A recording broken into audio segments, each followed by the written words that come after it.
प्रभु यीशु मसीह के मधुर और मीठे नाम में आज दिनांक 14 दिसंबर दिन रविवार को आप सब श्रोताओं का हम हार्दिक स्वागत करते हैं। आज के दिन के लिए जो वचन है वो लिया गया है रोमियो की पत्री उसका 12 अध्याय 2 पद। और इस संसार के सदृश ना बनो, परंतु तुम्हारी बुद्धि के नए हो जाने से तुम्हारा चाल चलन भी बदलता जाए, जिससे तुम परमेश्वर की भली और भावती और सिद्ध इच्छा अनुभव से मालूम करते रहो।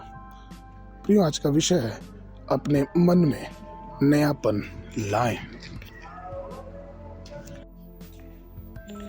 प्रियो, जैसे हम नए दिनों के लिए प्रार्थना करते हैं, वैसे ही हमें नए मन के लिए भी प्रार्थना करना चाहिए।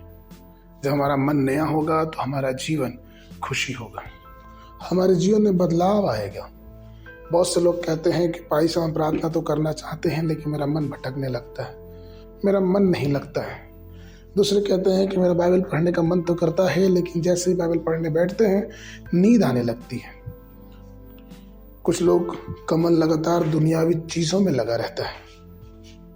भविष्यवक्ता यिर्मयाह कहते हैं, यिर्मयाह उसके 17 अध्याय के 9 पद में, कि मन तो सब वस्तुओं से अधिक धोखा देने वाला होता है, उसमें असाध्य रोग लगा है, उसका भेद कौन समझ सकता है। हे प्रभु के प्रिय लोगों, आप इस बात को ध्यान दें कि हम अपने मन में पवित्र बने।